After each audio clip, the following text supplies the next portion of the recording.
네, 우리는 지난주 정결케 하시는 예수님과 더럽게 부정하게 하는 귀신 들린 사람이 만나는 장면까지 보았습니다. 갈릴리 바다를 건너오신 주님께서 무덤 사이에 지내던 더러운 귀신 들린 사람을 만나신 겁니다. 온전케 하시는 주님과 망가뜨리고 해치는 주님의 만남이었습니다. 하나님의 나라를 선포하시려는 주님과 모든 수단과 방법을 총동원해서 하나님 나라의 임재를 막아보려는 사단의 만남이었습니다. 드러나는 모습은 예수라는 새롭게 유명세를 얻게 되는 랍비와 귀신 들린 사람, 아무도 제어할 수 없는 귀신 들린 사람, 즉 사람과 사람의 만남처럼 보였지만 실상은 강력한 영과 강력한 영의 숨막히는 대결의 그런 장면이라고 할 수 있을 겁니다. 지난주 다룬 본문의 마지막 장면은 귀신 들린 귀신이 사단의 세력이 돌연 예수님 발 앞에 엎드리는 장면까지 보았습니다.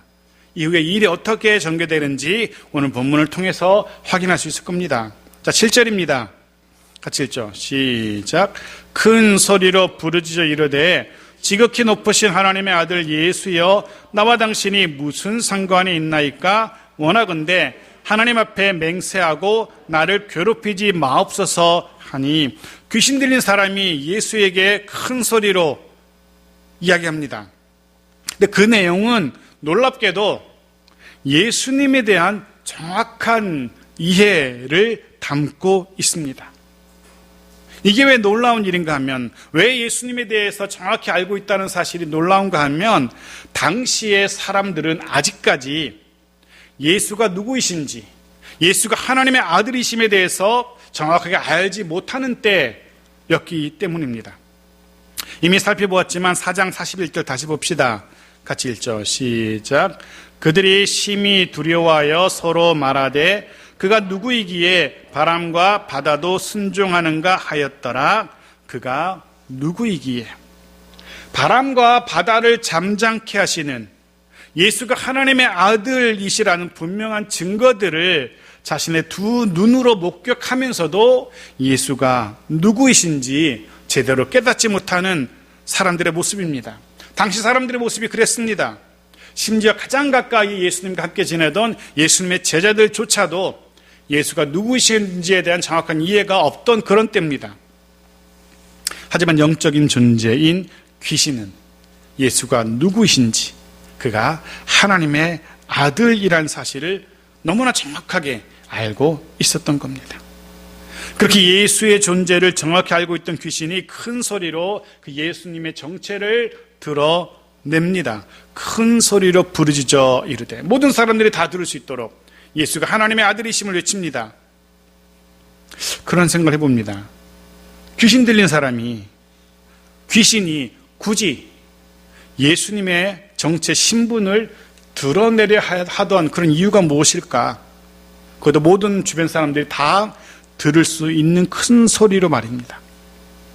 예수가 하나님의 아들이심을 주변 사람들에게 전하는 것이 자신에게 무엇이 유익해서 왜 그렇게 알리고 있을까?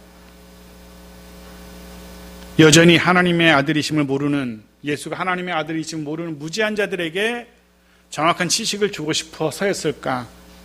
아니면 그런 남다른 자신의 지식, 사람들은 모르는 것을 알고 있음에 대한 자랑을 하고 싶어서였을까? 모두 다 아닐 겁니다.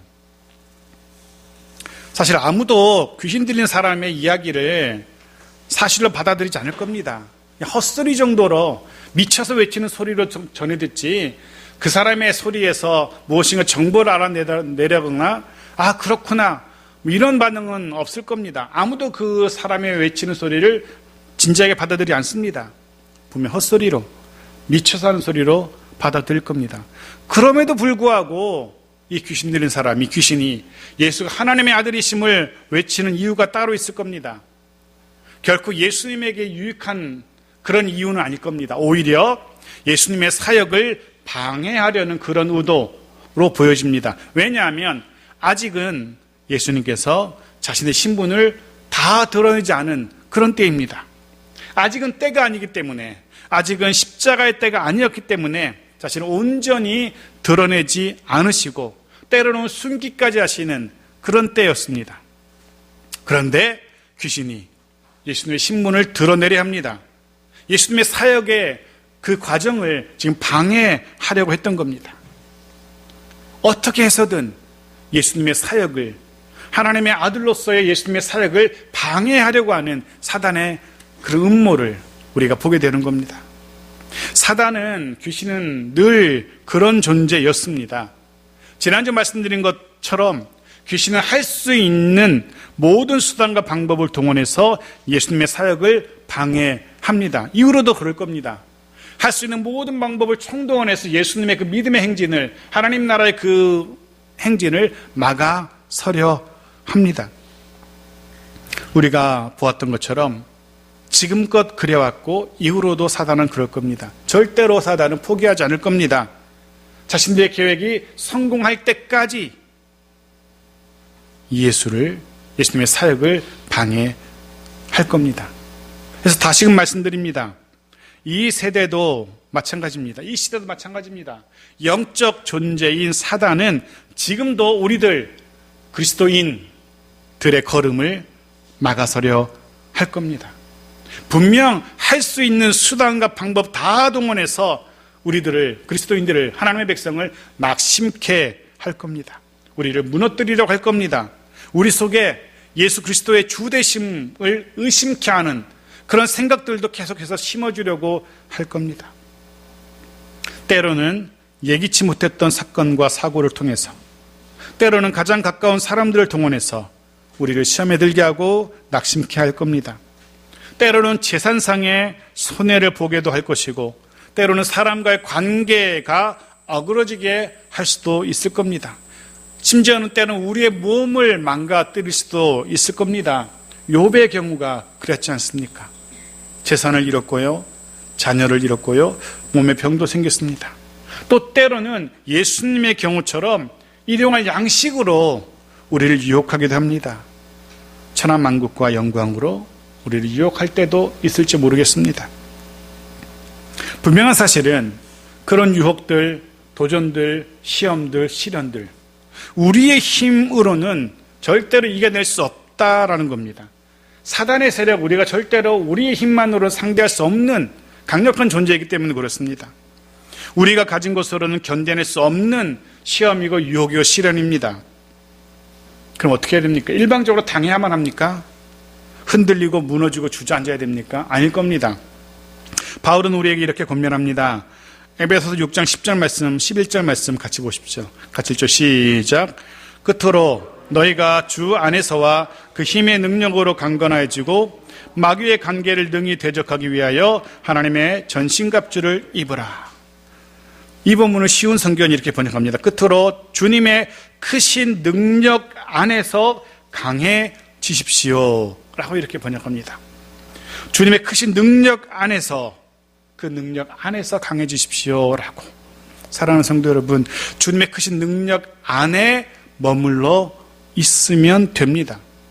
하나님이 공급하시는 것들로 무장하면 되는 겁니다. 내가 가지고 있는 재원으로, 내가 가지고 있는 경험으로, 내가 가지고 있는 자원으로 어떻게 해보려고 하면 안 됩니다. 마귀는 그런 상대가 아닙니다. 하나님이 내게 공급하시는 그것으로 무장해야 되는 겁니다. 그럼 결코 쉽지 않은, 아니 무척 힘겨운 싸움이겠지만 분명한 사실은 우리가 승리할 거라는 겁니다. 어떤 유혹, 어떤 시련, 어떤 도전 분명 이겨내고 감당케 하실 겁니다. 하나님이 그렇게 하실 겁니다. 그리고 거친 비바람 후에 잔잔한 순풍이 불어오듯 그런 시련, 유혹, 도전 이후에는 우리가 이전에는 상상도 못했던, 이전에는 경험하지 못했던 더 큰 은혜와 더 큰 복주심이 우리 가운데 임하게 될 겁니다. 그럴 수 있기를, 그렇게 되길 주의 이름을 축복합니다. 다시 본문으로 돌아옵니다. 예수가 하나님의 아들이심을 외치던 귀신이 돌연 예수님에게 사정하기 시작합니다. 그 내용을 보십시오. 7절 같이 다시 한번 보겠습니다. 시작. 큰 소리로 부르짖어 이르되 지극히 높으신 하나님의 아들 예수여 나와 당신이 무슨 상관이 있나이까 원하건대 하나님 앞에 맹세하고 나를 괴롭히지 마옵소서 하니 그의 부탁이 무엇입니까? 나를 괴롭히지 마옵소서. 자신을 괴롭히지 말아달라는 겁니다. 참 뻔뻔하게 그지없습니다. 자기는 그렇게 그 한 사람을 만신창이를 만들어 놓고 그렇게 괴롭혀 놓고 막상 예수에게는 자신은 괴롭히지 말아달랍니다. 그러면서 자신과 무슨 상관이 있기에 귀신이 자신이 무슨 잘못했길래 자기를 괴롭게 하냐는 그런 탄원인 거죠. 세상이 그런 것 같습니다. 자기는 누군가에게 상처를 입히고 누군가에게 몹쓸 짓하고 해서는 안 될 짓 하면서도 막상 자신이 그런 일을 당하게 되면 왜 나에게 이러냐라고 따지는 것이 세상인 것 같습니다. 귀신이 지금 그렇습니다. 그 멀쩡한 하나님의 형상으로 지음받은 그 사람을 이토록 망가뜨려 놓고 자신에게는 괴롭히지 말아달라고 예수님에게 사정하는 이 모습. 그런 생각을 해봅니다. 왜 귀신이 갑자기 뜬금없이 예수님에게 이런 부탁을 하고 있을까? 왜 괴롭히지 말라고 했을까? 8절에 그 이유가 나오죠. 보십시오. 8절 시작. 이는 예수께서 이미 그에게 이르시기를 더러운 귀신아 그 사람에게서 나오라 하셨습니다. 네.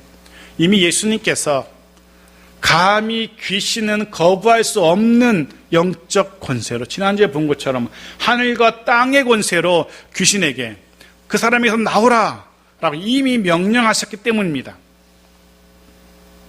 그렇게 명령하신 이유는 이미 우리가 지난주 확인했죠. 이 사람을 구원하기 위함입니다. 이 귀신으로부터 노연하게 하시려고 하나님 주님께서 이렇게 명령하신 겁니다.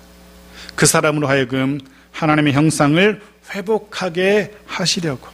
더 나아가서 이곳 거라사 지역에 하나님의 나라를 선포하시기 위하여서 사단의 통치를 끝내고 하나님의 통치를 선포하시려고 사단에게 나가라고 하신 겁니다. 이곳 거라사, 이 이방인의 지역, 귀신이 사로잡고 있었던, 귀신이 통치하던, 귀신의 문화와 귀신의 세력이 통치하던 이곳 거라사 지역에 예수 그리스도 나라의 깃발을 높게 들기 위하여서 귀신에게 나가라고 명하신 것입니다. 이 일을 위해서 그 거친 바다를 건너오신 거고요. 주님이 그렇게 사정하는, 괴롭히지 말아달라는, 나가라는 그 명령을 거두어달라는 귀신에게 도려 물으십니다. 뭐라고 물으신지 보십시오. 9절 같이 읽죠. 시작. 이에 물으시되 내 이름이 무엇이냐 이르되 내 이름은 군대니 우리가 많음이니이다 하고 이름을 물으십니다. 사실 주님은 이미 이 귀신의 존재에 대해서 속속들이 다 알고 계셨습니다. 그런데 굳이 이름을 물으시는 이유는 모여있는 주변 사람들에게 이 귀신의 정체를 드러내시려는 그런 의도로 보여집니다. 그리고 귀신이 대답합니다. 자신의 이름이 군대라고. 군대, 원문에는 헬라어로 레기온이라는 단어가 사용되는데요. 레기온이라는 단어는 로마의 군사 조직 중에 하나인데 약 6,000명 정도로 이루어진 사단급이라 여단급이라 해야 되나요? 로마의 군대 조직을 레기온이라고 부릅니다. 6,000명 정도 되는. 귀신이 지금 자신은 6,000명 정도 되는 그와 같은 귀신이라고 말하고 있는 겁니다. 물론 그 정도로 많은 귀신이 한 사람 안에 다 들어갈 수 있을까 의심이 들긴 합니다. 아마도 그만큼 많은 귀신이, 그 정도로 많은 귀신이 그 속에 있다는 것을 강조하기 위한 그런 표현일 겁니다. 자신이 그만큼 강력한 존재라는 것을 예수에게 어필하기 위한, 예수에게 이야기하고 싶은 그런 의도로도 보여집니다. 그리고 실제로 나중에 약 2,000마리의 돼지떼로 들어가는 모습을 통해서 적지 않은 귀신이 그 안에 들어가 있다는 사실을 우리가 확인하기도 합니다. 그만큼 강력한 귀신이라는 사실을. 하지만 그럼에도 불구하고 예수님 앞에, 예수님 권세 앞에 굴복할 수밖에 없다는 사실도 우리가 확인하게 됩니다. 그리고 여기서 우리가 하나 기억해야 될 것이 있습니다. 강력한 힘으로 예수의 앞에 섰던 그 귀신의 존재를 바라보면서 이후에 예수님의 제자들도 똑같이 예수님처럼 이런 강력한 힘을 가진 세력들 앞에 서게 될 거라는 사실을 우리가 기억해야 합니다. 이후 제자들도 이런 강력한 힘을 가진 세력들의 저항을 받게 될 거라는 겁니다. 물론 예수님이 승리하셨던 것처럼 그 대적을 굴복시키셨던 것처럼 제자들 역시 이런 강력한 힘을 가진 세력과의 영적인 싸움에서 분명히 승리하게 된다는 사실도 우리는 꼭 기억해야 됩니다. 6장 12절 13절을 미리 보겠습니다. 같이 읽죠. 시작. 제자들이 나가서 회개하라 전파하고 많은 귀신을 쫓아내며 많은 병자에게 기름을 발라 고치더라. 아멘. 많은 귀신을 쫓아내며. 그리고 다시 한번 말씀드립니다. 저와 여러분 역시 이런 도전, 이런 저항, 이 강력한 세력 앞에 서게 될 거라는 사실 잊지 마십시오. 그거 이상하게 여기지 마십시오. 하지만 우리들 역시 그 옛날 주님처럼 제자들처럼 이 영적 전쟁에서 분명 승리할 겁니다. 주님이 그렇게 약속하셨기 때문입니다. 마가복음 16장 17절 같이 읽죠. 시작. 믿는 자들에게는 이런 표적이 따르리니 그들이 내 이름으로 귀신을 쫓아내며 새 방언을 말하며. 아멘. 그들이 내 이름으로 귀신을 쫓아내며 새 방언을 말하며. 그런 표적이, 증거가 있을 거라는 겁니다. 여러분, 나무의 나이테를 아실 겁니다. 한 해 한 해 생기기 때문에 그 나이테를 통해서 그 나무의 나이를 알 수 있습니다. 근데 그거 아십니까? 춥고 메마른 지역에서 자라는 나무의 나이테가 그렇지 않은 곳에서 자라는 나무의 나이테보다 훨씬 선명하고 훨씬 진하다라고 합니다. 영적인 부분도 마찬가지라는 생각 듭니다.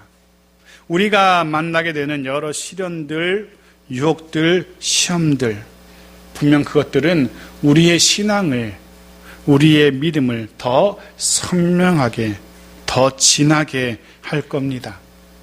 그런 유혹과 시련들은 마치 자랑스러운 금메달처럼 반짝반짝 빛나는 영적 전쟁에서 승리한 표적들이 될 겁니다.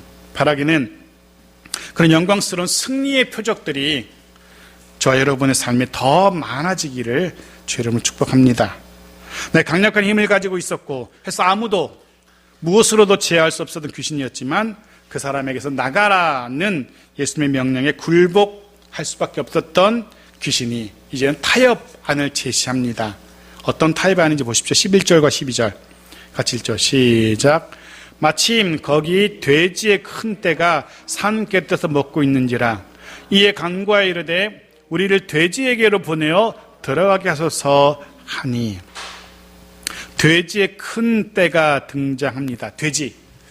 돼지는 유대인들에게 율법으로, 아예 법으로 부정하게 여겨지던 그런 동물이었습니다.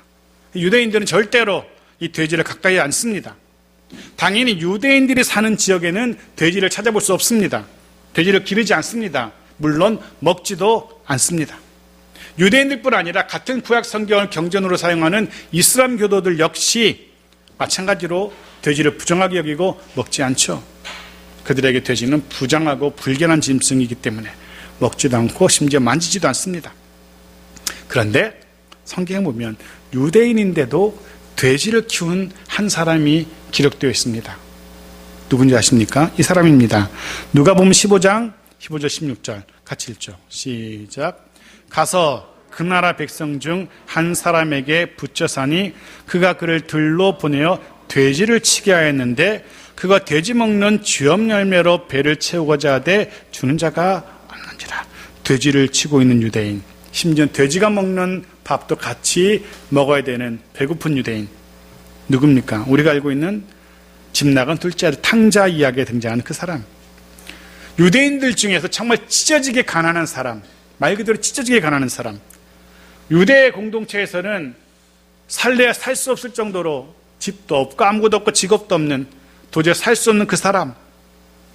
그런 이들은 간혹 이방인 땅으로 가서 돼지라도 키우며 살아야 했습니다. 그런 경우 외에는 아무도 절대로 돼지를 기르지도 않고 가까이 하지도 않습니다. 해서 이곳에 돼지가 등장한다는 것은 이 지역이 이방인의 지역이라는 것을 다시 한번 확인해 주고, 이들이 유대인이 아닌 이방인이라는 사실을 우리가 다시 한번 확인할 수 있습니다. 귀신이 이 돼지 속으로 들어가도록 허락해 달라고 예수님께 부탁합니다. 재밌는 건 부정하게 하는 귀신이 부정한 짐승으로 여겨졌던 그 짐승 속으로 들어가려고 하는 겁니다. 어쩌면 있을 곳을 제대로 찾아온 것처럼 보이기도 합니다. 물론 왜 굳이 그렇게까지 하려는지, 나가라 그러면 지 왔던 곳으로 돌아가면 될 텐데 왜 굳이 이 부정한 짐승에게로 들어가려고 이렇게까지 하려는지 정확한 이유는 알 수 없습니다. 그렇게 해서라도 이거 거라사에 머물다가 나중에 때를 봐서 다시금 어떻게 해보려는 그런 의도였을지도 모르겠고요. 여하튼 13절 같이 읽죠. 시작. 허락하신데 더러운 귀신들이 나와서 돼지에게로 들어가매 거의 2,000마리 되는 떼가 바다를 향하여 비탈로 내리다라 바다에서 몰사하거늘. 왠지인지 예수님께서 허락하십니다. 그래, 귀신에게 돼지떼로 들어가라 라고 허락하십니다. 그런데 상황이 이상하게 전개됩니다.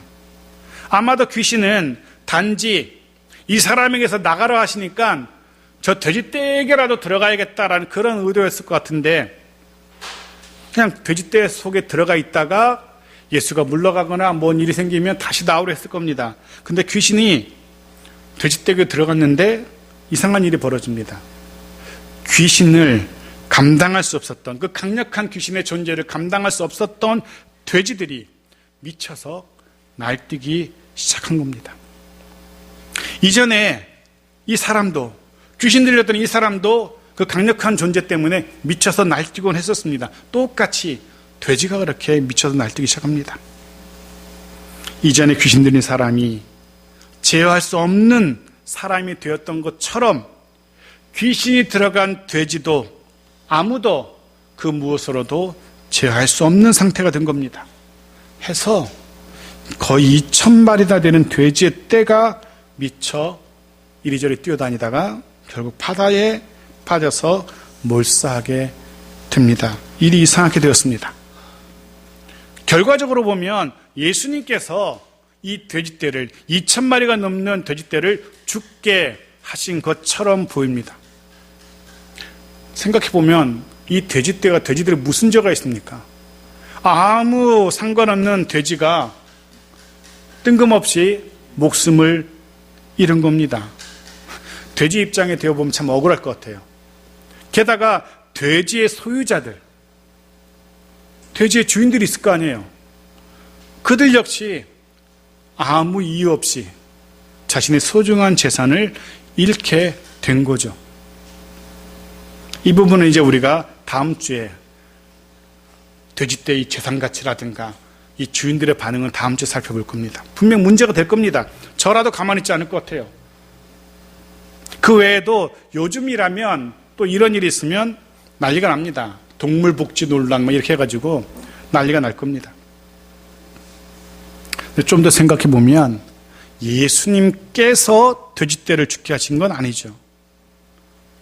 돼지떼로 들어간 귀신의 세력이 돼지떼를 죽게 한 겁니다. 게다가 오늘 본문은 그런 돼지떼의 재산 가치가 얼마인지 이런 거 논하려고 기록된 본문이 아니죠. 돼지에 이런 동물의 복지의 관점에서 기록된 본문도 아닙니다. 이런 얘기입니다. 저자의 마가가 이 사건, 돼지떼 2,000마리가 물에 빠져 죽는 이 사건을 통해서 우리에게 말하고 싶은 것이 무엇일까? 무엇을 보여주고 싶은 것일까? 이 부분에 우리가 좀 집중해야 됩니다. 우리가 정말 보아야 할 것은 돼지떼의 안타까운 죽음, 그 재산상의 손해, 그 부분이 아닙니다. 우리가 본문을 통해서 예수님과 귀신 들린 사람이 만남을 통해서 우리가 보아야 할 것은 사단의 세력이 패배하고 몰락하는 모습에 우리가 주목해야 된다는 겁니다. 그리고 그를 통하여서 천하보다 귀한 한 영혼, 이 귀신의 손에서, 사단의 손에서 노임을 받게 되었다는 것, 여기에 우리가 주목해야 하는 겁니다. 그리고 그를 통하여서 이 이방 지역에도, 잊혀졌던 땅으로 여겨졌던 그 이방 지역에도 하나님의 나라가 임하게 되었다는 사실, 그것을 우리가 주목해야 되는 겁니다. 지금까지는 버려지고 잊혀지고 사단의 손아귀에서 사단이 통치하던 이 거라사 지역에도 하나님의 통치가 임하기 시작했다는, 하나님의 통치가 시작되었다는 사실을 우리가 주목해야 되는 겁니다. 마태복음 12장 28절을 마지막으로 읽고 말씀을 정리합니다. 같이 읽죠. 시작. 그러나 내가 하나님의 성령을 힘입어 귀신을 쫓아내는 것이면 하나님의 나라가 이미 너에게 임하였느니라. 아멘. 귀신이 쫓겨나는 것, 그건 하나님의 나라의 임재의 증거, 강력한 증거였던 겁니다. 그렇습니다. 이제 귀신이 지배하는 이 땅, 이 거라사 땅에서 귀신은 쫓겨나게 됩니다. 그와 동시에 하나님의 나라가 이곳에 임하게 된 겁니다. 이제 이곳도 하나님의 다스리심이 시작된 겁니다. 그 분명한 증거가 사람들에게 나타난 겁니다. 사랑하는 성도 여러분, 저와 여러분의 심령에 더 온전한 하나님의 나라가 임하게 되기를 소원합니다. 저와 여러분의 가정과 일터에 더 온전한 하나님의 다스리심이 있기를 소원합니다.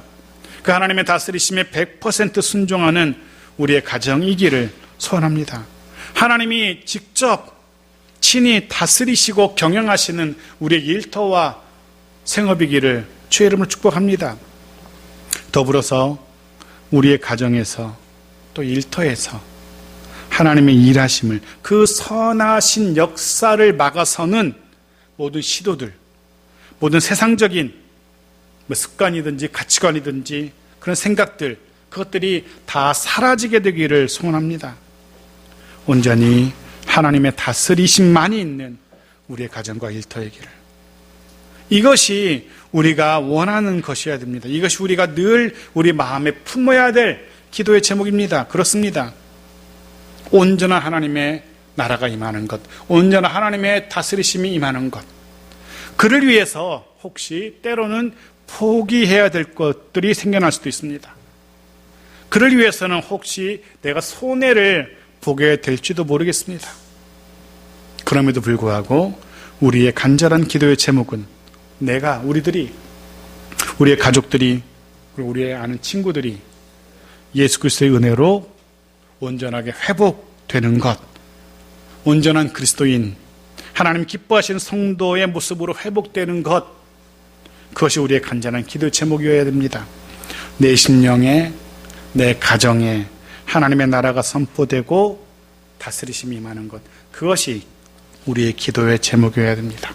바라기는 이후로 오직 하나님이 다스리시는, 오직 하나님의 다스리심에 순종하는 우리들 모두이기를, 그리고 우리의 가정과 일터이기를 주의 이름으로 축복합니다.